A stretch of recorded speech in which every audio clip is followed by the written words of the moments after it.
Leek tomato, potato and lentil soup. Prepare the ingredients.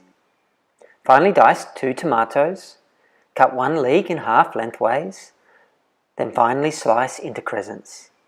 Slice 4 medium-sized potatoes into bite-sized pieces. Heat a pot over a high heat.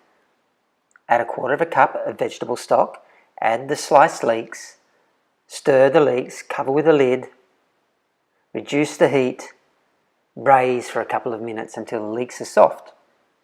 After a couple of minutes, remove the lid, add the diced tomatoes, add 3½ cups of vegetable stock, add the potatoes, add 1½ cups of cooked lentils, cover with a lid and cook until the potatoes are soft.